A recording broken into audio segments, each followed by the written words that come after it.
ओम नमो भगवते वासुदेवाय। ओम नमो भगवते वासुदेवाय। ओम नमो भगवते वासुदेवाय। नारायणं नमस्कृत्य नरं चैव नरोत्तमं देवीं सरस्वतीं व्यासं ततो जयमुदीरयेत्। नष्टप्रायेषु भद्रेषु नित्यं भागवत सेवया भगवती उत्तम श्लोके भक्तिर्भवति नैष्ठिकी। ओम अज्ञानतिमिरान्धस्य ज्ञानञ्जनशलाकया चक्षुरुन्मिलितं येन तस्मै श्रीगुरवे नमः। श्रीचैतन्यमनोभीष्टं स्थापितं येन भूतले स्वयं रूपः कदा मह्यं ददाति स्वपदान्तिकम्। वाञ्छाकल्पतरुभ्यश्च कृपा सिन्धुभ्यैव च पतितानां पावनेभ्यो वैष्णवेभ्यो नमो नमः। जय श्री कृष्ण चैतन्य प्रभु नित्यानंद श्री अद्वैत गदाधर श्रीवासादि गौर भक्तवृंद। हरे कृष्ण कृष्ण कृष्ण हरे हरे, हरे राम राम राम हरे हरे। नमो विष्णुपादाय कृष्ण प्रेष्ठाय भूतले श्रीमते भक्ति वेदांत स्वामिनिति नामिने। नमस्ते सारस्वती देवे गौरवाणी प्रचारिणे निर्विशेष शून्यवादी पाश्चात्य देशतारिणे। हरे कृष्णा। तो हम अध्ययन कर रहे हैं ग्रंथराज श्रीमद् भागवतम के स्कंद 6 अध्याय 9 श्लोक संख्या 40 से प्रारंभ करेंगे। और इस प्रसंग में जो वृत्रासुर के राक्षस जो है उसका आविर्भाव हुआ, प्राकट्य हुआ। देखिए कई बार असुरों को जब भगवान मारते हैं तो वहाँ लिखा जाता है कि बलवल नाम राक्षस का उद्धार, द्विविदा का उद्धार, कंस का उद्धार। लेकिन यहाँ पर लिख रहे हैं वृत्रासुर राक्षस का आविर्भाव, और उद्धार लिखेंगे फिर वो गोलोक धाम जाएंगे, है ना। तो यहाँ पर इस चीज़ को इसलिए वर्णन किया जा रहा है क्योंकि वृत्रासुर एक महाभागवत है, भगवान के भक्त हैं। और यहाँ जब वो प्रकट हुए यज्ञ से तो जितने भी देवतागण हैं वो भयभीत हो गए, हार गए तो भयभीत हो गए, भगवान के पास गए और भगवान को आह्वान किया, पुकार रहे हैं। भगवान प्रकट हो गए, जब प्रकट हो गए तो उनकी महिमा मंडन कर रहे हैं, उनको गुणगान कर रहे हैं अलग अलग शब्दों से। भगवान का एक नाम है कि जिसको उत्तम श्लोक गुणानुवादान, उत्तम श्लोक यानी अच्छे चुने हुए शब्दों, उत्तम श्लोक का मतलब होता है चुने हुए शब्द, चुने हुए शब्दों से भगवान का गुणगान होता है। तो इसलिए वो बहुत अच्छे से गुणगान कर रहे हैं, और किसी से कुछ सेवा लेनी हो तो उनका गुणगान करना अनिवार्य है। तो पिछले 2 श्लोकों में वर्णन हुआ कि भगवान आपको वही समझ सकता है जो कि उस बुद्धि से परे हो, वो आपको समझ सकता है। किस बुद्धि से? जो भ्रम वाली बुद्धि है। भ्रम वाली बुद्धि कौन सी है? जैसे रस्सी को सांप समझ लेना। तो ज़्यादातर हम लोग संसार में भ्रमित रहते हैं।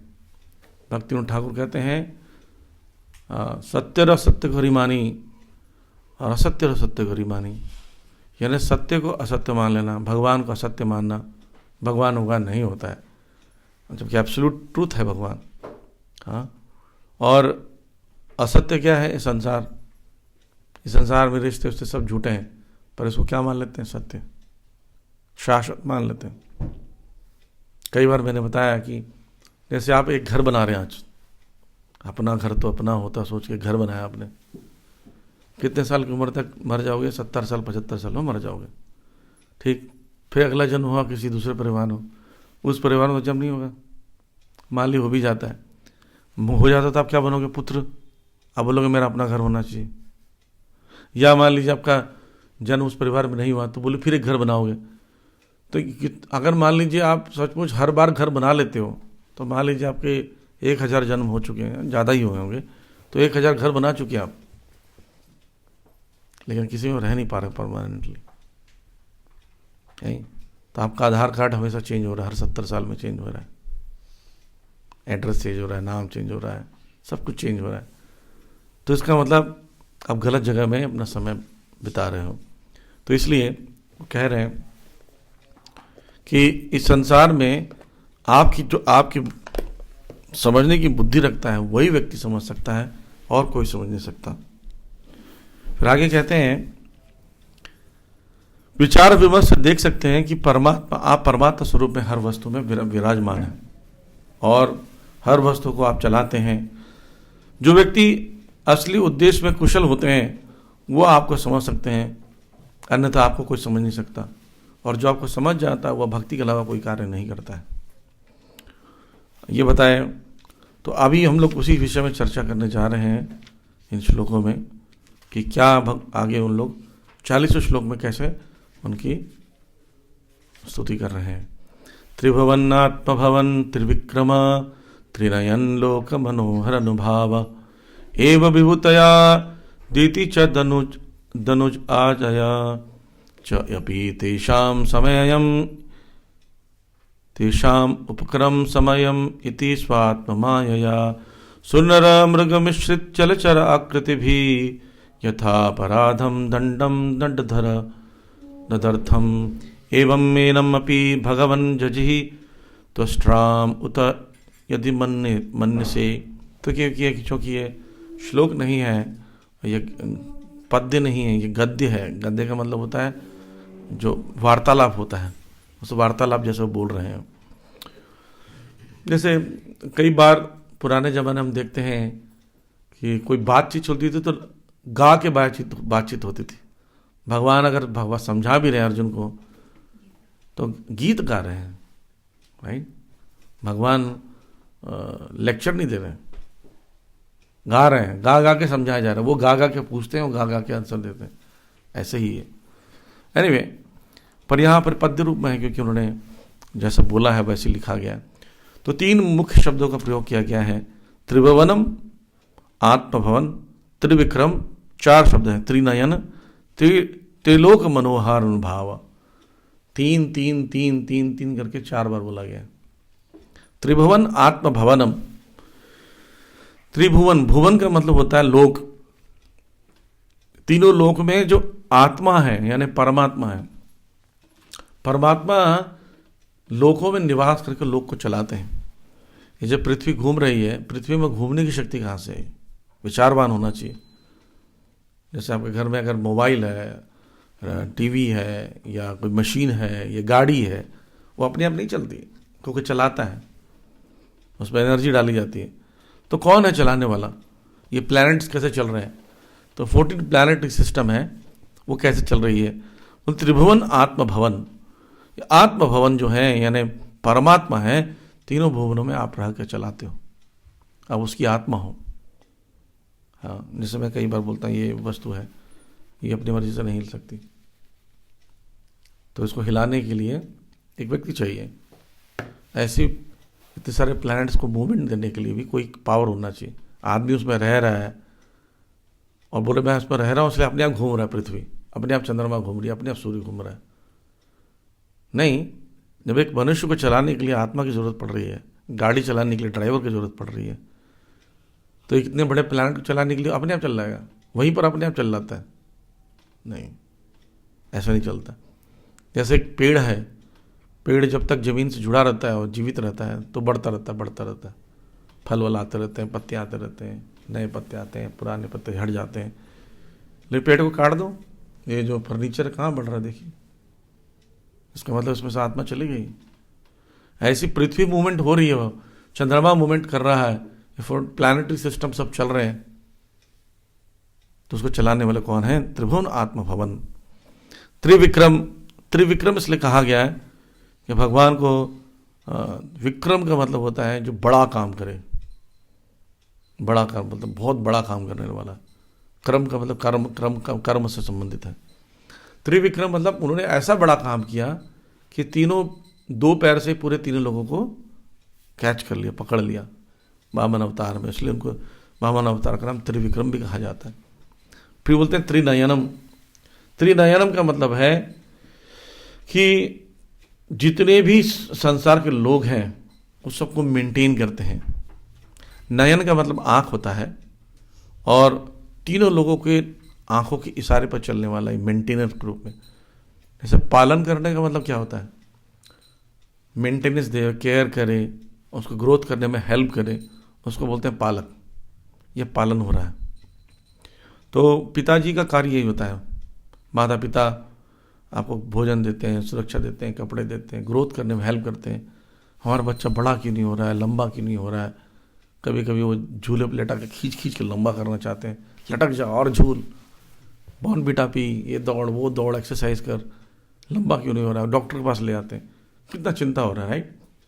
तो वो मेंटेनर है हमारे, पालक कहा जाता है, गार्जियन कहा जाता है। तो वैसे ही भगवान जो है इस तीनों लोगों के गार्जियन है, त्रिनयन। इनके सारे आंखों के सामने हम ग्रोथ करते हैं, डिस्ट्रॉय होते हैं, सब कुछ होते हैं। फिर बोलते त्रिलोक मनोहरा अनुभाव, कि तीनों लोकों में कुछ देखने योग्य कोई वस्तु है तो भगवान है। तीनों लोकों में मनोहरा, जिसको जिसको देख कर दर्शन किया जा सके। ये इसलिए श्लोक को कभी कभी 3-4 श्लोक बोला जाता है। 3-4 श्लोक यानी 3 चीज़ों के लेकर, 3 शब्द को लेकर 4 बार में समझाया गया। तो बोलते हैं कि आप कृपा करके इस संसार में आइए, हे साक्षात त्रिलोकी, 3 लोगों के जनक, हे वामन अवतार के रूप में 3 लोगों का पराक्रम, हे नरसिंहदेव के त्रिनेत्र रूप, हे 3 लोगों के परम सुंदर पुरुष। प्रत्येक वस्तु तथा प्रत्येक प्राणी, इसमें मनुष्य तथा दैत्य और दानव भी सम्मिलित हैं, आपकी शक्ति के अंश हैं। हे परम शक्तिमान, जब असुर शक्तिशाली होते हैं तब आप उन्हें दंड देने के लिए विभिन्न अवतार के रूप में प्रकट होते हैं। दंडम दंडधर, दंड देने के लिए आप दंडधर हैं। दंडधर किसको कहते हैं? न्यायाधीश, जो दंड देता है, जज, जजमेंट देता है। तो आप असली जज है, क्योंकि भगवान से अच्छा जजमेंट कोई दे नहीं सकता। हमसे गलतियां हो सकती है। आप भारत में देखते हैं कई देशों में भी जज भी बिके हुए रहते हैं, कभी कभी उनको भी खरीद लिया जाता है, बड़े बड़े लोग वो फेवर में देते हैं उनके। तो लेकिन आप क्या है? दंडम दंडधरा, जो अपराधम दंडधरधरम, जो अपराध करते हैं, यानी कौन? असुर लोग देवताओं के प्रति अपराध करते हैं तो उनको दंड देते हैं। कैसे देते हैं? अलग अलग अवतारों प्रकट होके, वामन और राम और कृष्ण के रूप में प्रकट हुए। तो ये जैसे वामन, राम और कृष्ण जो है एक मनुष्य आकार है, मनुष्य के बीच में प्रकट होके उनको दंड दिया। पशु के रूप में प्रकट होते हैं वराह, और कभी कभी मिश्रित रूप में प्रकट होते हैं नरसिम्हा, हाईग्रीव। हाईग्रीव जो उनका ग्रीव का मतलब गला होता है, हाई का मतलब होता है घोड़ा, घोड़े के जैसा उनका गला था, मतलब ऊपर की पोर्शन था। भगवान ने हाईग्रीव के रूप में आकर 4 कुमारों को शिक्षा दी। हाईग्रीव अवतार, हंस अवतार, और कभी जलचर के रूप में मत्स्य अवतार और कूर्म के रूप में आते हैं और शिक्षा देते हैं। आपने अनेक रूप धारण किए हैं, दंड मासूरों और दानवों को दंड देने के लिए आपसे प्रार्थना करते हैं एक और अवतार हो जाए हमारे लिए। नहीं, ऐसे बोलते हैं ना कि जब जब कुछ गड़बड़ हुआ तो आप हमारी सहायता के लिए आए। पड़ोसी से बोलते हैं भाई उस समय तुम, मैंने देखा जब भी कुछ मदद मांगते ना पाते हो तो एक बार और हेल्प चाहिए आपसे। This is the way.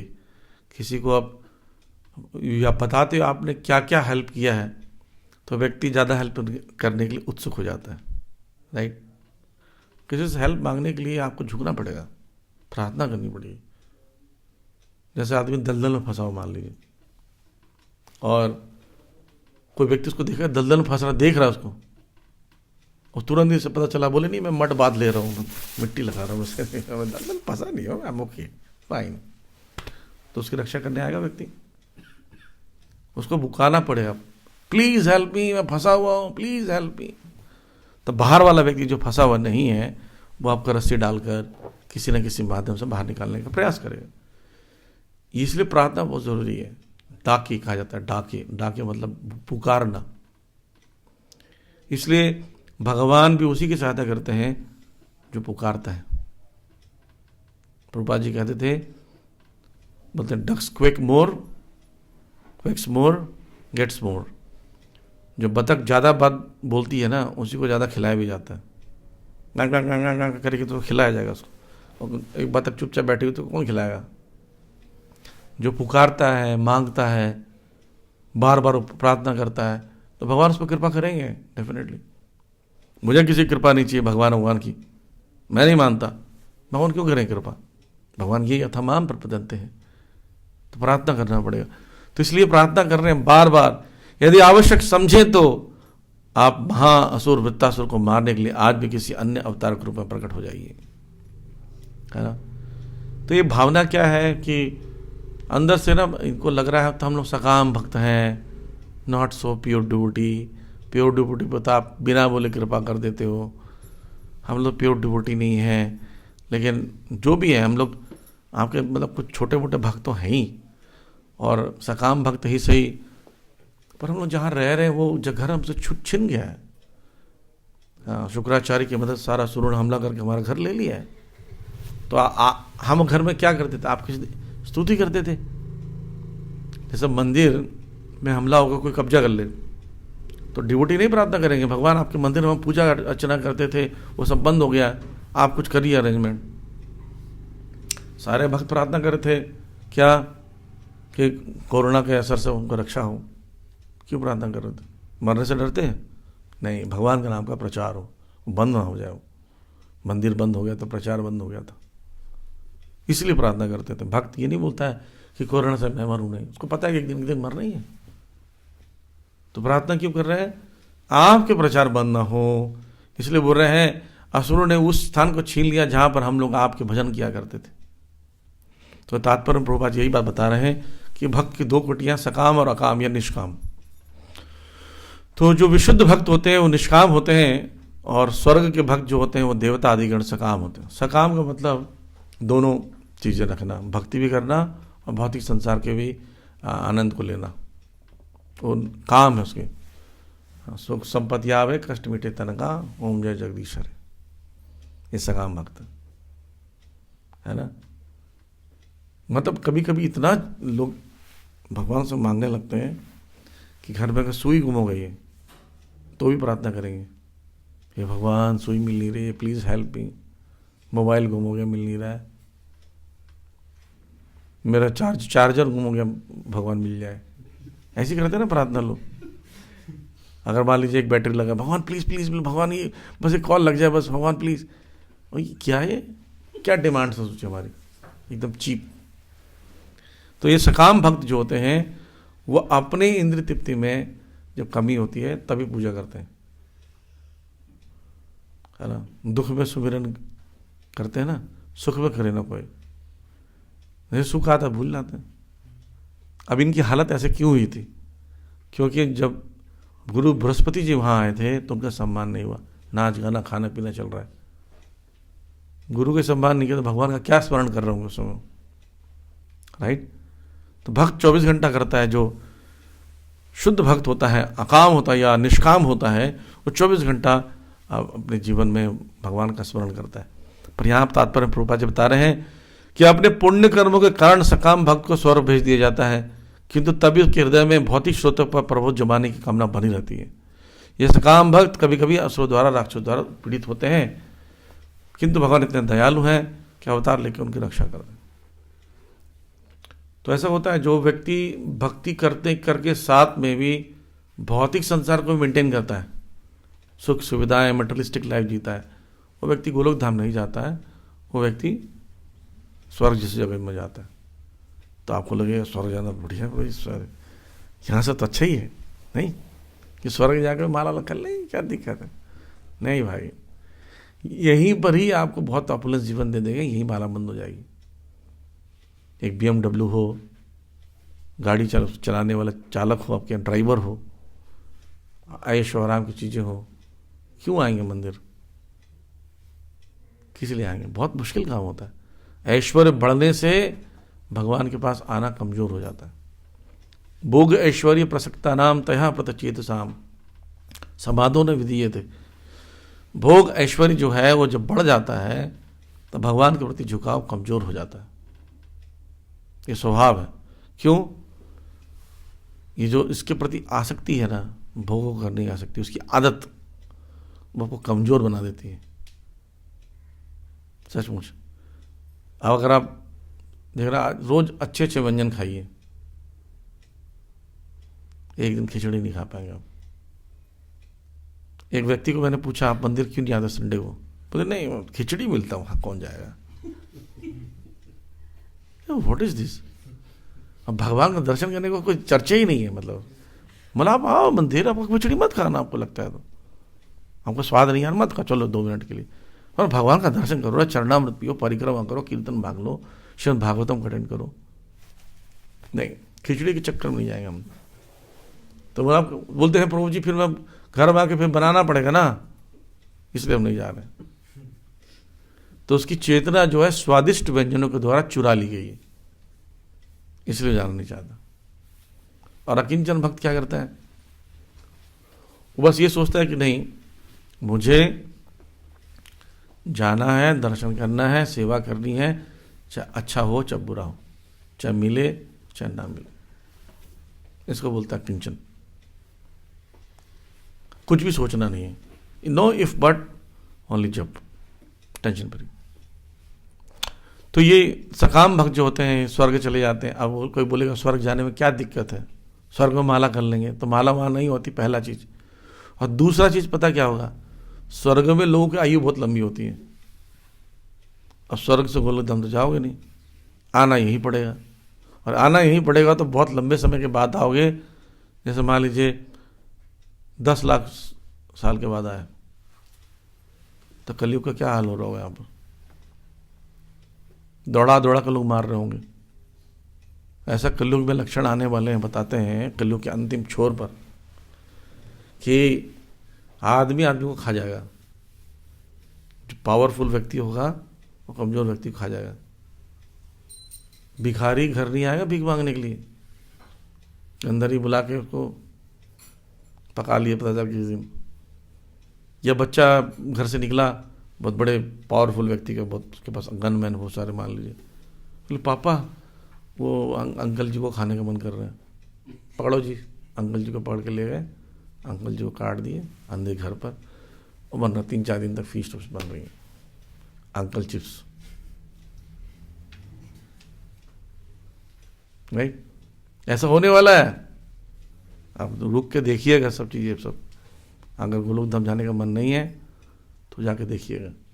तो स्वर्ग लोग जाने से ये कितना बड़ा घटिया सौदा से, देखो कि स्वर्ग चले गए एंजॉयमेंट के लिए, आओगे तो बेटा यहीं क्षीण पुण्य मृत्यु लोक विशंति तीते भुक्त्वा स्वर्ग लोक विशाल, बहुत विशाल भोग, लंबे आयु।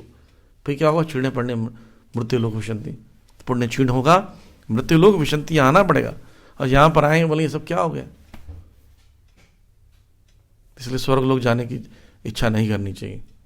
बोले भगवान मारी वो राखी वो, जो इच्छा तुम्हारी यहीं रख के भैया प्यूरिफाई कर दो, पीट दो, कुछ भी कर दो, ऐश्वर्य मत देना मुझे। ऐश्वर्य बहुत खतरनाक चीज़ है। तो इसलिए भगवान उन लोग रक्षा के लिए, फिर भी भगवान दयालु हैं, मतलब जो भी हो टेढ़ा है पर मेरा है बोलकर भगवान उनके अवतार ले लेते हैं। तो यहाँ बता रहे हैं जिस प्रकार भगवान वामन ने ब्रह्मांड को 2 पगों में नाप लिया था, तीसरा पग रखने के लिए कोई स्थान मिला ही नहीं, इसलिए त्रिविक्रम कहा जाता है।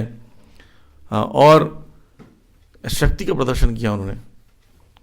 तो प्रभुपाद जी बता रहे हैं सकाम और अकाम भक्तों में मुख्य चीज़ क्या होता है, एक डिफरेंस है, एक और डिफरेंस बताते हैं कि संकट पड़ने पर उद्धार के लिए भगवान के शरण चल जाते हैं देवतागण, सकाम लोग। और निष्काम लोग क्या बोलते हैं? नहीं, भगवान को परेशान नहीं करना। एक बार हमारे गुरुदेव वृंदावन से आ रहे थे, तो ऐसा होता है किसी क्षेत्र में, किसी गांव में ना, अगर हाईवे में किसी का डेथ हो गया है किसी गांव वाले को, तो वो बड़े रुष्ट रहते हैं वहाँ के लोग, और बाहर सड़क पे आते हैं, जो भी गाड़ी आते हैं ना सबको मारते हैं वो लोग, पत्थर मारते हैं, छोटे बच्चे खासकर। तो एक स्थान पर ना छोटे बच्चे पत्थर मार रहे थे, छोटे छोटे पत्थर फेंकते हैं, वो पत्थर फेंक रहे थे। तो दूर से ड्राइवर ने देख लिया, तो महाराज बोले कि ना गाड़ी तेज चलाओ, रुकना नहीं, जल्दी से चलो। तो फिर वो थोड़ी दूर जाने के बाद ड्राइवर ने पूछा कि महाराज आप डर रहे थे क्या, मतलब डर क्यों रहे थे? तो भगवान के भक्त हो, आपके रक्षा के लिए भगवान आएंगे। तो महाराज ने कहा मैं भगवान से सेवा लेना नहीं चाहता हूँ, भगवान मेरे रक्षा के लिए क्यों आए? हम खुद प्रयास करना चाहिए, क्यों प्रार्थना करें अपनी रक्षा के लिए हम? शुद्ध शुद्ध भक्त होता है, भगवान को एंगेज नहीं करता अपने। जल्दी से जल्दी अच्छी माला कर कर हमें शुद्ध नाम जपने का प्रयास करना चाहिए। पता क्यों? जब तक आप शुद्ध नाम नहीं जप रहे ना, तब तक आप भगवान से सेवा ही ले रहे हैं। हरे कृष्ण मंत्र का ट्रांसलेशन क्या है, अनुवाद? हे कृष्ण है, हे श्रीमती राधा रानी, भगवान की आह्लादनी शक्ति हरा, कृपा करके हमें अपनी सेवा में लगाइए, ये मतलब है। पर होता क्या है? हरे कृष्ण जपते हैं, हमारा मन दूषित रहता है, चेतना दूषित है, उस पर राधा और कृष्ण आके सफाई करते हैं। सेवा हम ले रहे कि नहीं ले रहे? अब मीनिंग क्या हो गया? हे राधा, हे कृष्ण, हे आह्लादनी शक्ति, कृपया मेरी सेवा में लगिए, ये मतलब हो गया। इसलिए भक्त को सचमुच कृष्ण से प्रेम है तो भगवान की सेवा करने के लिए सोचना चाहिए, सेवा लेने के लिए। प्रेम की परिभाषा यही है। जो प्रेम करने वाला व्यक्ति है वो सेवा लेता नहीं है, वो सेवा करना चाहता है, प्रसन्न करना चाहता है, इच्छा पूरा करना चाहता है, बदले में नहीं चाहता।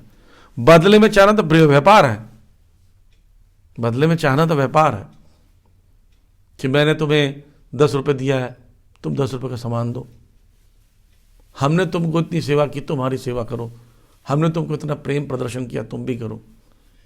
ये क्या है? व्यापार है, ये बिजनेस है जिसमें लेन देन होता है। प्रेम में देने की इच्छा ज्यादा होती है। हाँ, वो दे दे, अपने आप से दे दे, डिमांड नहीं होता। ऐसा नहीं कि लेते ही नहीं है, जैसे ददाती प्रतिगृहाती भी होता है। पैसे नहीं बोलते, हमने आपको दिया था ना गिफ्ट, आपने हमको गिफ्ट दिया, कितने साल हो गिफ्ट नहीं दिया, तो प्रेम कहाँ हुआ? शादी ब्याह में होता है ना गाँव में, जीजा जी बैठे रहते हैं बगल में अपने साले की शादी में, और बैग टंगा रहता है, लिफाफा रखते जाते हैं और नाम लिखते हैं, राम खिलावन 50 रुपया, है ना, फलाना आदमी सोहन लाल 151 रुपया, लिखते रहते हैं। और डायरी को बड़ा सुरक्षित रखा जाता है। उसमें जिस किसी की शादी भी होगी ना, सोहन लाल की शादी, देखना सोहन लाल कितना दिया था, 151 दे दो। पर पिताजी उस समय तो बहुत सस्ता था, सब कुछ चाहता, 2 रुपया जोड़ दो, और क्या है। ऐसे ही होता गाँव में। ये बिजनेस है, प्रेम नहीं है। और कभी के बोलते हैं कि आपने क्या किया हमारे लिए, तुमने मेरे लिए क्या किया, मैंने तुम्हारे लिए इतना सब कुछ किया है। तो ये करते समय यही सोच गिन रहे थे क्या क्या किया था। जो व्यक्ति गिनाता है ना, मैं आपके लिए ये किया हूं, प्रेम था ही नहीं। तो यही बताते हैं, भगवान के लिए भगवान से मांगने चले जा रहे हैं, लेकिन अकाम भक्त जो होता है ना, निष्काम भक्त होता है, बड़ी से बड़ी विपदा पड़ने पर भी स्वार्थ के लिए भगवान को कभी कष्ट नहीं देता है। वो तो नहीं चाहिए। हाँ, भगवान को कितना भी कष्ट हो जाए उसको जीवन में, कभी डिमांड नहीं करता भगवान से, भगवान मेरा तबीयत ठीक कर दो, भगवान मेरे को ये दिलवा दो, भगवान मेरी नौकरी दिलवा दो, नहीं, प्रार्थना नहीं करता। इसलिए एक श्लोक है, ब्रह्मा जी 10वें स्कंद में 14वें अध्याय के 8वें श्लोक में करते हैं, तत्ते नुकंपा सुसुमक्षमाणो भुंजान एवात्मकृतं विभाकम हृदवाक्भीर्विदधन् नमस्ते जीवेत्यो मुक्ति पदे सदाय भाग। क्या कहते हैं? तत्तेनुकंपा सुसुमक्षमाणो, बोलते हैं भगवान आप उस पर विशेष कृपा करते हैं, अनुकंपा विशेष कृपा करते हैं, सुसुमक्षमाणो क्यों? भुंजान एवं कृतम विपाकम, क्योंकि वो व्यक्ति वास्तव में सोचता है कि क्या सोचता है, ये एक भक्त का है फीलिंग इसमें बताया गया। भक्त के जीवन जो कष्ट आता है ना, वो बोलता है मेरा कष्ट तो बहुत बड़ा आना चाहिए था मेरे साथ। देखिए हम सब यहाँ बैठे हैं, हम सबको पता हम कितने पापी हैं। पिछले जन्म की बात नहीं हो रही है, इसी जन्म में आपने ढेर सारे पाप किए हैं हमने, हमको सब पता है, कर भी रहोगे हो सकता है। तो उस पाप के कैटेगरी में आपको कष्ट मिल रहा है, जितना पाप हमने जीवन में भी किया है उसके हिसाब से हमें कष्ट मिल रहा है? नहीं। तो भक्त ये सोचता है भगवान मैं कितना पापी हूं, मुझे तो मिला ही नहीं कष्ट। और जो ये कोई बोले प्रभु ये आपको जो कष्ट मिल रहा है, जो हो रहा है, बोले ये तो कुछ भी नहीं है। इसलिए बोलते हैं हृदयवाप हृदयवाप विद्धन नमस्ते, बार बार मैं प्रणाम करता हूं कि भगवान आपने मुझे छोड़ दिया। जैसे मैं उदाहरण से समझाता हूँ। मान लीजिए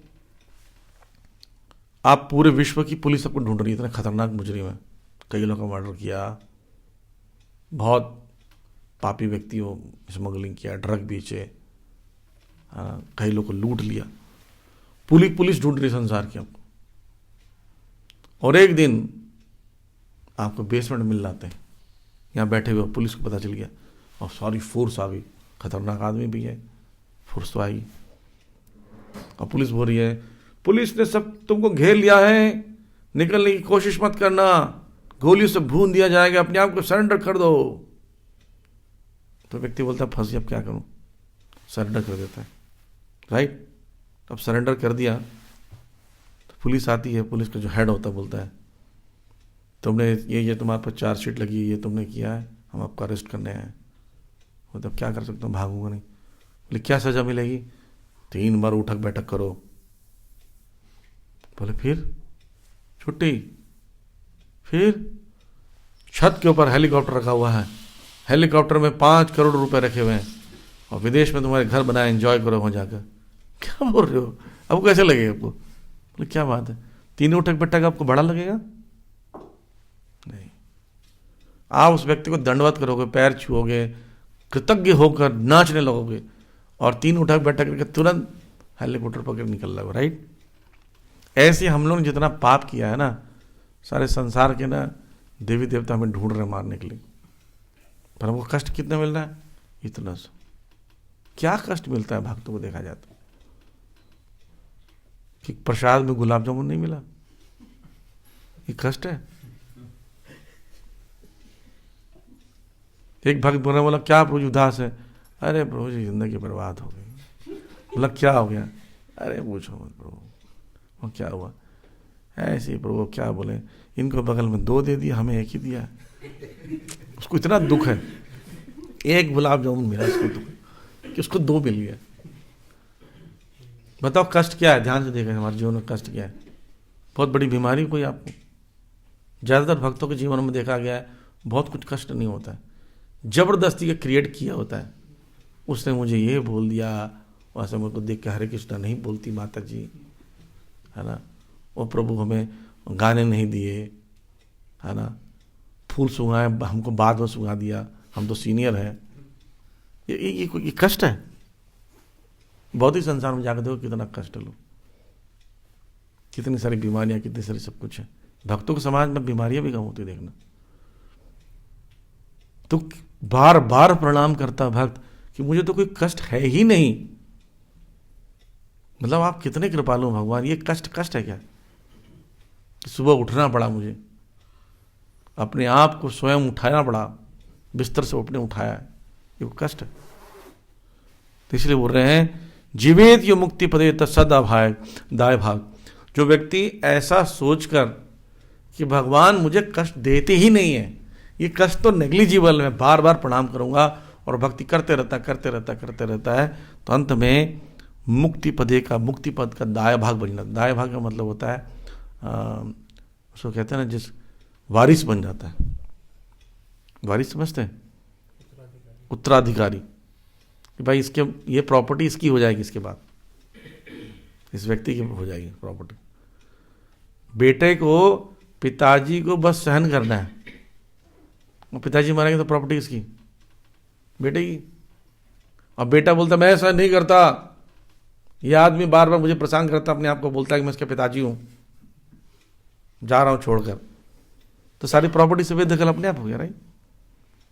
यानी भगवान के द्वारा कष्ट जो दिया जा रहा है वो कष्ट है भी नहीं, जिसको हम उसको सहन करते रहे, बस सहन करते भगवान बोलेंगे this is my boy, pickup, उसको उठाएंगे गोलोकधाम शिफ्ट।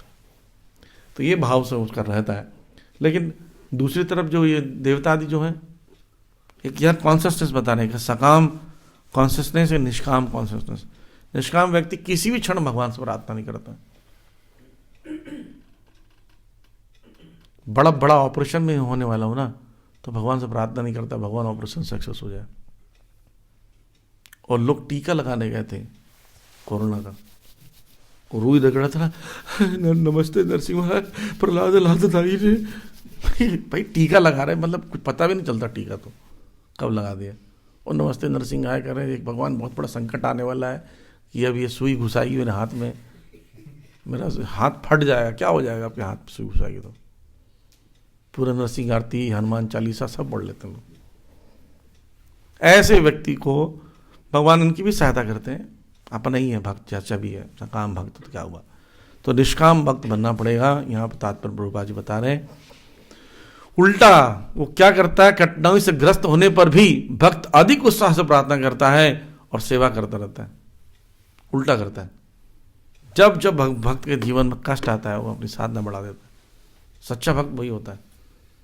और जो ये मटेरियलिस्टिक डिवोटी होगा ना, सकाम भक्त डिवोटी, देवता टाइप का भक्त होगा, वो क्या करेगा बताओ, कष्ट आएगा ना तो माला बंद हो जाएगी।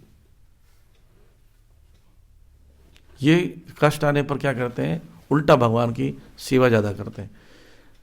इस प्रकार वे भक्ति में स्थिर हो जाते हैं और भगवान के साथ धाम लौटने के पात्र बन जाते हैं। सकाम भक्त अपनी प्रार्थनाओं के लिए मनवांछित फल प्राप्त करना चाहते हैं। अच्छा, एक प्रॉब्लम और है इनके साथ कि इन लोग गोलोकधाम नहीं जा पाते। आगे देखना भगवान डांटेंगे। ये जब देवता लोग बहुत प्रार्थना करें ना, ये हमको बचा लो, हमको हेल्प करो, वितरासुर से बचा लो, भगवान बोले इतना प्रार्थना करके मुझे प्रकट किया, मुक्ति मांग लेते, ये क्या मांग रहे हो। जैसे बहुत मेहनत करके हमको मोदी जी से मिलना है, मोदी से मिलना है, मोदी से मिलना है। बोले मोदी से मिलकर कुछ बड़ा चीज़ मांग रहे। तो मोदी जी बोले चलो मांगो, तुम तो मेहनत कर, क्या चाहिए तुम्हें, 2 रुपया चाहिए हमें। तो बोले यार आदमी कहाँ से आ गया, दिमाग खराब है इसका, कौन लेकर आया इसको। एक तो बेइज्जती है नहीं। टाटा, बिरला, अंबानी करोड़ों पर, अदानी उदानी लोग करोड़ों पे दे सकते हैं आपको, अगर आप खुश हो जाए तो। और उनसे जाकर के सामने 5 रुपये चाहिए आपसे, तो कितना बुरा लगेगा उसको। ऐसी चीपली चीज मांगते हैं इसलिए, किंतु वे भगवान के पास तुरंत वापस जाने के योग्य नहीं होते। मनवांछित फल तो मिल जाता है देवताओं को, योग्य नहीं होते। लेकिन बिना बोले भक्त प्रार्थना भी नहीं करता, उसकी रक्षा हो जाती। अमरीश महाराज का केस देखा था। अमरीश महाराज के केस में जो दुर्वासा मुनि आए, दुर्वासा मुनि बोले कि आपके घर में आए, व्यवस्था करो खाने पीने की। और उनका निर्जल एकादशी रखा था, द्वादशी का समय था, पारण का समय था। जानबूझ के दुर्वासा मुनि के चले गए, पारण के समय चले गए नहाने के लिए। हम जा रहे हैं नहाने के लिए, आके खाएंगे। अब कोई व्यक्ति मेहमान है और ऋषि है, उसे खाने के पहले खुद खा ले, शिष्टाचार नहीं है। तो व्रत तोड़ना भी जरूरी है। व्रत नहीं तोड़े तो एकादशी का व्रत पूरा नहीं होगा। तो ब्राह्मण से कंसल्ट किया, ब्राह्मण ने कहा कि आपने निर्जल रखा है, जल पी लेंगे तो व्रत टूट जाएगा। लेकिन भोजन कर, पानी तो पिया जा सकता है ना। अतिथि अगर सेवा में लगा भी हो, अतिथि को खिलाया नहीं, आप तो पानी तो पी सकते हो ना। आपने पानी कैसे पी लिया, हम आपके घर मेहमान हैं, हमको पहले पानी में सब खिलाओ, भूख से तड़पने लोगों, मरने लोगों, तब पानी पीना। ऐसा थोड़ी होता है। पानी पीना कोई बहुत बड़ा दोष नहीं माना जाता है। भागवत में गिलास वाले लोग पानी पी लेते हैं तो उसको झूठा नहीं माना जाता। लेकिन यहाँ बैठ के प्रसाद पाएंगे तो झूठा मानेंगे। तो उन्होंने कहा कि आप जल से तोड़ लिया। दुर्वासा नहीं है, वे गुस्सा हो गया कि व्हाट इज दिस, हमारा कोई वैल्यू नहीं है, हमने ये क्या कर दिया, पानी कैसे, व्रत कैसे तोड़ लिया। बोले मैं खाया नहीं, कुछ नहीं, आप कैसे क्यों नाराज क्यों। बोले नहीं ऐसा क्या हो सकता है, छोड़ूंगा नहीं। अपने यहाँ से जटा से कृत्या को प्रकट किया, राक्षसी जैसी। वो जो आने लगी तो भगवान बोले ये तो जबरदस्ती का हमारे बच्चों को परेशान कर रहे हैं। भगवान ने अपना चक्र भेज दिया। चक्र 24 घंटा एंगेज रहता है। चक्र का ही काम है, भक्तों को कष्ट हो तो बिना बोले चक्र को बोले भाई देखो भक्तों को कष्ट हो तो बिना बोले तुम्हारा ये आदेश है, बार बार पूछने मत आना, सीधा सामने लोग हालत खराब कर दो। चक्र पड़ोगे प्रकट हो गया और दौड़ाने लगे दुर्वासा मुनि को। कृत्या को तो ऐसे नष्ट कर दिया कि पूछो मत। दुर्वासा मुनि दौड़ा, दुर्वासा मुनि भाग रहे, भागते भागते भागते कहाँ पहुंचे, शिव जी के पास पहुंचे, ब्रह्मा जी के पास पहले पहुंचे।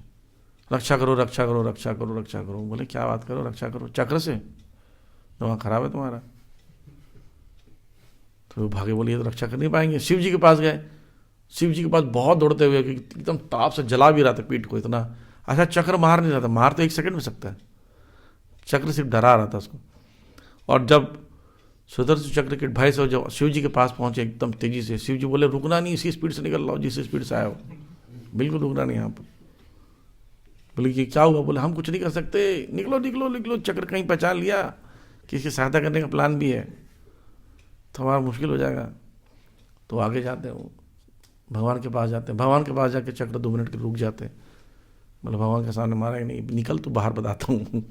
दुर्वासा मुनि को बोलने लगे, दुर्वासा मुनि को बोले, भगवान बोलते हैं कि मैं मेरे भक्त को कष्ट दे हुए वो भक्ति बजा सकता है, मेरे बस पे भी कुछ नहीं हो। दोबारा दौड़ते हैं अम्बरीश महाराज के पास। अम्बरीश महाराज इतने अभी भी व्रत नहीं तोड़े, सोचो इतना लॉन्ग टूर करके भी आ गए अम्बरीश महाराज, सॉरी दुर्वासा मुनि। फिर भी अम्बरीश महाराज इंतजार कर रहे हैं कि अब दुर्वासा मुनि आएंगे, जो भी हो जाएगा फाइनली खिला देंगे उनको। वापस आए, उन्होंने क्षमा मांगा, चक्र खड़े होकर देख रहे थे, क्षमा मांग रहे तो कुछ काटा पीटा नहीं हुआ। क्षमा मांगने के बाद सुदर्शन जी को क्रोध तो था ही ना, उनको गुस्सा तो आ जाता है, जैसे किसी ने दौड़ाया हो किसी को मारने के लिए, फाइनली उसको मारने नहीं दिया जाए तो गुस्सा तो रहेगा मन में, एक मुक्का तो मारने दीजिए कम से कम, है ना, सब कुछ छोड़ के दिया। तो उस समय अम्बरीश महाराज स्तुति कर रहे हैं तो सुदर्शन जी की कि आप महान हैं, भगवान के नित्य पार्षद हैं, आपने इतने महान कार्य किए, आपकी जय हो जय हो जय हो। थोड़ा नॉर्मल किया, ना बोलते अब चीज़ को क्षमा कर दो, दुर्वासा मुनि अभी गलती मारना, देखो क्षमा कर दो। तब चक्र अदृश्य हुए। ये है महानता वैष्णव की। आपने पराये कष्ट के लिए भगवान से प्रार्थना नहीं किया, भगवान ने अपना चक्र ऑलरेडी बना कर रखा है। इसलिए भक्त बोलता है मुझे क्या प्रार्थना कर रहे हैं, मैं ऑलरेडी मेरी भगवान रक्षा कर रहे हैं, हर एक क्षण क्षण पर रक्षा कर रहे हैं। भगवान के चरण इतने ज़्यादा कृपालु हैं, मैं क्यों प्रार्थना करूं, जरूरत नहीं है। तो इस प्रकार से वो व्यक्ति यहाँ बताते हैं, यहाँ पर ध्यान देने योग्य की बात है, भगवान विष्णु अपने समस्त अवतारों में सदैव अपने भक्त के रक्षक रहे हैं। श्रील मध्वाचार्य यही कहते हैं, विविधम भाव पात्रत्वा सर्वे विष्णुर विभूतया। श्री कृष्ण यदि भगवान हैं और सभी अवतारों के अवतार हैं और सबको रक्षा के लिए हमेशा आते रहते हैं, अलग से क्या प्रार्थना करना। जैसे कोई पिताजी से जाके पूछे ना, कितना अजीब लगता है। कोई पिताजी से पूछे, पिताजी प्लीज़ खाने को दे दो, प्लीज़ प्लीज़ पिताजी दे दो खाने के लिए। बोले बेटा डेली खिलाता हूँ, ऐसा क्यों बोल रहे तुम, अजी क्या हो गया तुमको आज, प्लीज़ पिताजी प्लीज़ प्लीज़ एक बार खिला दो, आपका मैं एहसान जिंदगी भर नहीं भूलूंगा। कैसा लगेगा पिताजी को? ऐसी लगता है। हाथी को नहीं दे रहे भगवान खाना, दे रहे कि नहीं दे रहे हाथी को? अफ्रीका के जंगल में हजारों करोड़ों वो है हाथी है, उनको फ्री में खिला रहे हैं। आपको प्रार्थना की जरूरत है कि प्रार्थना नहीं करूँगा तो मिलेगा नहीं, जरूरत नहीं। ये सब चीज़ के लिए प्रार्थना नहीं करना चाहिए। प्रार्थना एक ही चीज़ के लिए करना चाहिए, क्या जन्मनी जन्मनीश्वरे भवतात भक्ति रहे तो कि वही जन्म जन्मांतर आपकी भक्ति मिले। एक ही चीज़ मांगना चाहिए भगवान से, क्योंकि वही एक चीज़ है जिसकी वजह से आप हमेशा सुखी रह सकते हैं। कि भगवान आपकी अहेतु की भक्ति को डिज़ायर ना हो, आपको मांगने का भोगने को डिज़ायर मेरे मन में ना हो, कोई हेतु ना हो, कोई रीज़न ना हो, विदाउट रीज़न में आपकी भक्ति करता रहूँ। ये जो प्रार्थना करेंगे ना, तो भगवान आपके अंदर शुद्ध भक्ति तुरंत भर देंगे, क्योंकि अब डिज़ायर ही नहीं कुछ। जब इधर उधर का मांगने का डिज़ायर रहेगा तभी भगवान आप बोलते हैं भाई ये डिवोटी काम का नहीं है। जैसे घर में बच्चा है, एक बच्चा है वो डेली मांगता है पापा पैसा दो, क्या करना है, आप पैसा दो तो मैं बेटा नहीं आपका, पैसा दो। बोले चलो बच्चा अपने करोड़पति व्यक्ति पैसे देता, अल्लाह 10,000 ले जाओ या घूम। फिर अचानक दिखता है दूसरे बेटे को, बोले तुमको पैसे की जरूरत नहीं है। बोले पापा आप इतना करते हो मेरे लिए, खिला रहे हो पिला रहे हो कपड़े दे रहे हो, मुझे कोई चीज़ की जरूरत नहीं है, मैं तो आपके बिजनेस में हेल्प करना चाहता हूँ। ऑटोमेटिकली उस बेटे पर कितना प्रेम होगा सोचो उसका, ये बच्चा कितना अच्छा, कोई डिमांड नहीं करता, राइट। दूसरा वो पैसे लेके भाग जाता है, कुछ सेवा ही नहीं करता है, राइट। दिवाली के बाद लक्ष्मी जी गणेश जी बाहर रहते हैं, किसी पेड़ के नीचे पड़ रहते हैं। दिवाली गई, 4 दिन की चांदनी, फिर अंधेरी रात, और लक्ष्मी जी गणेश जी को ऐसा पराया कर दिया, पूजा की, सब कुछ किया, चलो जी हो गया दिवाली। बोला हाँ चलो रख दे, पेड़ के नीचे रख दो बेटा जाके। ये क्या है, मन्नत पूरा हुआ भगवान बाहर, मन्नत पूरा हुआ देवता बाहर। एक स्थान पर साईं बाबा को किसी सुनसान जगह में रख दिए थे। भक्त देख बोले प्रभु जी साईं बाबा को यहाँ रख दिए, बोला मन्नत पूरा हो गया होगा, फिर रख दी बाहर, हो गया। तो इस प्रकार से यहाँ पर बोल रहे हैं, इसलिए भगवान पर पूरी तरह आश्रित होना चाहिए और भगवान की स्तुति में लगना चाहिए, भगवान से कोई डिमांड नहीं करना चाहिए, वो है निष्काम भक्त। और सकाम भक्त जो है वो अपनी इंद्र तृप्ति के लिए, अपने रक्षा के लिए भगवान से प्रार्थना करते रहते हैं। तो यहाँ पर तात्पर्य प्रभुपाद जी लिख रहे हैं, इसलिए हमको भगवान का भक्त, निष्काम भक्त बनने का प्रयास करना चाहिए। हरे कृष्ण। कोई प्रश्न है? ये सकाम भक्त और अकाम भक्त जो है, दोनों इच्छाएं रहती हैं, एक में नहीं रहती, एक में। और तो ये जो इच्छाएं हैं, तो ये इच्छाओं का सोर्स क्या है? क्योंकि वो दोनों तो जानते हैं कि भगवान पे ही आश्रित होके ही मतलब वो अपनी इच्छाओं की पूर्ति कर सकते हैं। ये इच्छाओं का जो सोर्स है वो क्या है? आप इच्छाओं का सोर्स पूछ रहे हैं या भोग की इच्छा का सोर्स पूछ रहे हैं? इच्छाएं जीवित व्यक्ति इच्छा कर सकता है, और क्या होगा? आत्मा के बिना आत्मा इच्छा कर सकती है, और डेड मैटर तो इच्छा कर नहीं सकता। तो इच्छाएं शून्य कैसे होंगी? मतलब इच्छाएं शून्य नहीं हो सकती। सकाम भक्त से अकाम भक्त की तरफ कैसे? हाँ, ये पूछिए कि इच्छाएं शुद्ध कैसे होगी? इच्छा जीरो नहीं हो सकती। इच्छा डेड मैटर की इच्छा नहीं होती है। ये चश्मे का कवर इच्छा कर सकता है कि मैं विकास चश्मा होता? कभी नहीं कर सकता, राइट? तो इच्छा को शुद्ध करना पड़ेगा, यानी जीवित चीज ही इच्छा करती है। तो भक्त हो, सकाम हो, निष्काम हो, सर्वकाम हो, अकाम हो, कुछ भी हो, इच्छा होगी। बस उस इच्छाओं को शुद्ध करने की प्रक्रिया को भक्ति कहा जाता है। जब जब करने लगते हैं, हेयरिंग रीडिंग करने लगते हैं, ज़्यादा समय भगवान के साथ बिताते हैं, इच्छाएं शुद्ध होने लगती है। ये बहुत बड़ा उदाहरण है।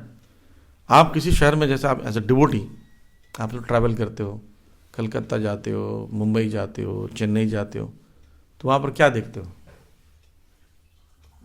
घूमने वाली चीज़ें नहीं देखते हो। देखिए, डिवोटीज का डिजायर ही खत्म हो गया, फालतू की चीज नहीं।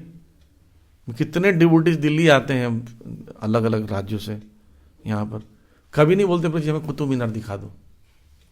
कोई नहीं बोलता है। बोलता प्रभु जी वो पंजाबी बाग मंदिर दिखा दो, मैं कल बता रहा था, द्वारका मंदिर दिखा दो, वृंदावन ले चलो। यहाँ के भक्त भी ऐसे ही बोलते हैं, प्रभु जी वृंदावन कब ले चल रहे हो? कोई बोलता है कभी कब मल्टीप्लेक्स सिनेमा दिखाने जा रहे हो, मॉल घुमा दो, कभी कोई बोलता है? तो इसी समय में ही आपकी भौतिक इच्छा समाप्त हो गई बिकॉज ऑफ भक्ति। चैंटिंग रीडिंग करने से इच्छाएं शुद्ध होने लगती है। तो शुद्ध इच्छाएं जबकि होने लगेगी, आने लगेगी, तो सारा स्पिरिचुअल रहेगा, स्पिरिचुअल डिजायर्स आएगा। और कोई प्रश्न? जब हम देखते हैं कि हमें कष्ट आता है, हम लोग नाम का सिर्फ एक बार स्मरण ही काफी है, लेकिन फिर भी हम लोग कवच वगैरह पढ़ते हैं, जैसे मान लो कुछ भी, तो ऐसा कारण क्या होता है? क्यों ऐसा करते हैं? हम स्मरण उतना अच्छे से करते नहीं है, नाम इतने से लेते हैं क्या? प्योर नाम ले नहीं रहे हैं, इसलिए हमको। देखिए, जो शुद्ध भोजन करेगा उसको दवाई की जरूरत नहीं है, राइट? अगर शुद्ध भोजन करे तो अपने आप ही वो भोजन ही आपका स्वास्थ्य अच्छा कर देता है। मनुष्य के अंदर हीलिंग पावर ऑलरेडी होता है, बस उसको एनर्जी चाहिए। एनर्जी शुद्ध चीज़ों से आती है। जब अशुद्ध चीज़ें खाते हैं तो अशुद्ध चीज़ें ही हमारे शरीर में बीमारी पैदा करती हैं, अतः आपको मेडिसिन की जरूरत पड़ती है। जब आपका मन दूषित ही नहीं है तो बाहर की किसी चीज़ की जरूरत ही नहीं पड़ेगी, अपने आप स्मरण होगा। नदी का, कुंती जी कह रही हैं, नदी जिस प्रकार स्वाभाविक रूप से समुद्र की ओर जाती है, ऐसा मेरा मन सदैव जाता रहे। पर नदी के आगे के बांध लगा दिया जाए, नदी स्वाभाविक रूप से नहीं जाती, आगे जाकर सूख जाती है, राइट? ठीक उसी प्रकार ये बांध जो है हमारे अनर्थ है, अनवांटेड डिजायर्स है। बांध का मतलब बंध, बांधना हुआ, नदी को बांध देता है, इसलिए बांध कहते हैं उसको, डैम कहते हैं। तो बहुत सारे डिजायर्स जो है, भोगने की इच्छा जो है, हमारा जो नेचुरल फ्लो है भगवान की तरफ, उसको रोक देता है।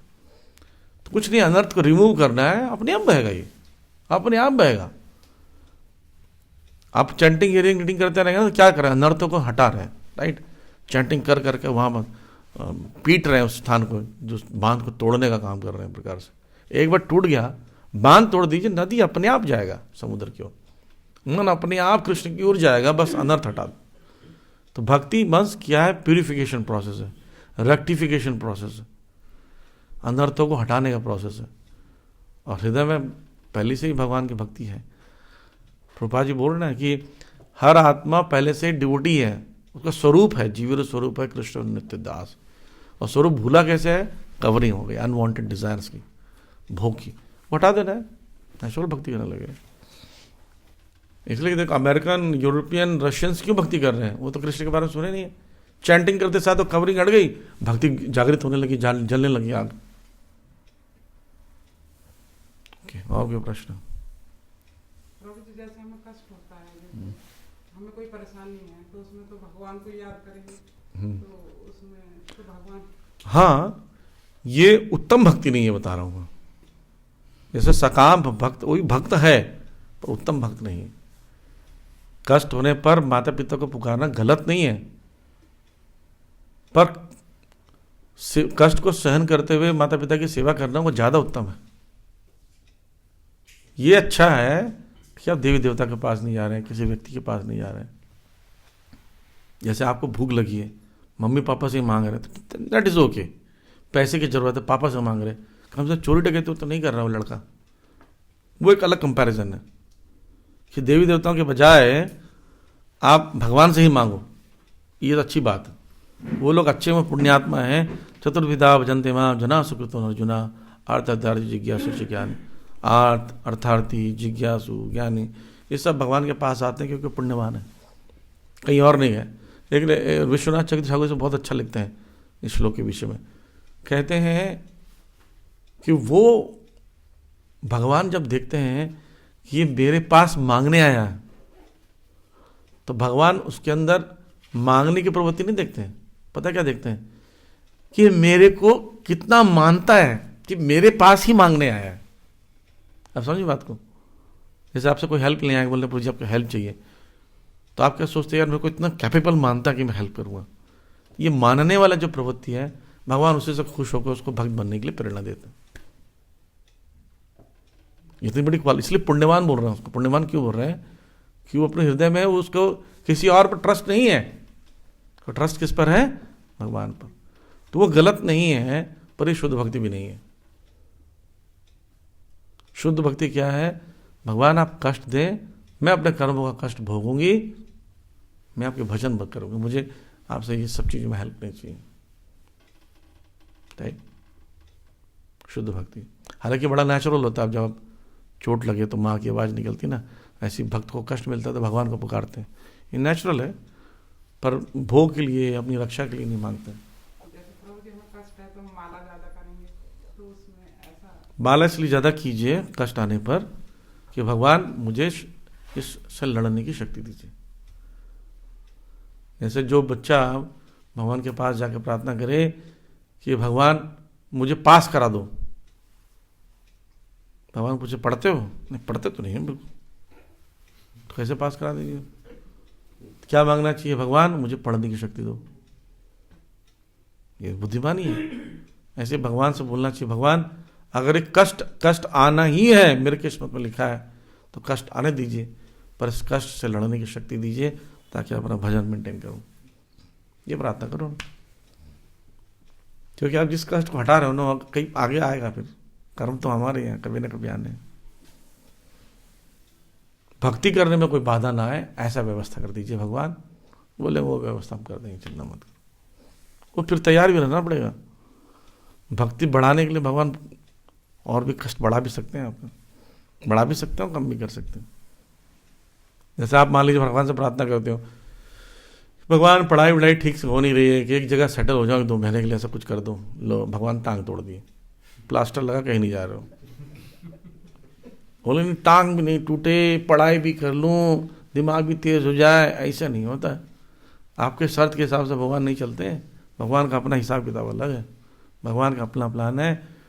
प्रभा जी बोलते हैं, you have your plan, he has his plan, she has her plan, पर कृष्ण हैज़ हिज प्लान।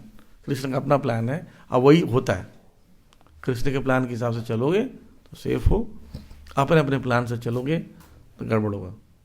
हमारा प्लान देखने में सरल लगता है, बहुत टफ होता है। एक छोटा सा स्टोरी बताता हूँ। पर्वतारोही जानते हैं, जो अपने आप को रस्सी बांध कर खींचते हैं, चढ़ते रहते हैं, अकेला चढ़ता रहता है फंसा फंसा के उसमें, तो ना वो फिसल जाता है और रस्सी कमर में है और कमर में झटका इतना लगता है कि पेन के कारण सीधा लटक नहीं सकता, चढ़ नहीं सकता, अब लटकते रहता है। तो भगवान को मानता था वो, तो लटका रहता है और उसको ज़मीन नीचे गिर जाएगा तो मर जाएगा उसको लग रहा है। तो क्या बोलता है, O lord please help me, please help me, please, बहुत प्रार्थना करता है। तो आकाश से भगवान की आवाज़ आती है, रस्सी काट दो। बोले ये किसकी आवाज़ भैया, रस्सी कैसे, रस्सी काट दूंगा, रस्सी काट मर जाऊँगा? ये भगवान की आवाज़ नहीं हो सकती। मैंने अगर आज तक जीवन में जो प्रार्थना की सब बेकार हो गया, भगवान है ही नहीं, नास्तिक बोलता रहता है, वहीं झूले झूले मर जाता। कुछ लोग आते हैं देखने के लिए, देखते एक आदमी लटक रहा है जमीन से 2 फीट की हाइट पर, 2 फीट की हाइट पर था, रस्सी काटता था, जमीन में गिर के घर चल रहा था, पर उसको क्या लग रहा था, मैं खाई में गिरने वाला हूँ। ये हमारा सोच है। भगवान जो आपको बोलते हैं ना वो कर लेना चाहिए। उसमें क्या है ना, वो भगवान आपके लिए अच्छा प्लान बना रखा है। भगवान का प्लान आपके लिए गलत कैसे हो सकता है भाई? भगवान की संतान है तो भगवान का प्लान अच्छा ही होगा ना। माँ बाप जो बच्चे के लिए प्लान करते हैं गलत करते हैं। बच्चों को गलत लगता रहता है हमेशा, हमेशा इसी पढ़ो पढ़ो पढ़ो, पागल बना दिया, खेलने देते नहीं है। बच्चा ऐसे बोलता है ना, लेकिन बड़ा होने पे क्या लगता है, कोई पढ़ने नहीं बोले होते तो पढ़े नहीं होते। तो माँ बाप बच्चे के लिए अच्छा सोचते हैं, सिमिलरली भगवान हमारे लिए बेस्ट प्लान बना कर रखते हैं और उसको एक्सेप्ट करना चाहिए, बस दैट्स ऑल। ठीक है, हरे कृष्णा। श्रील प्रभुपाद की जय।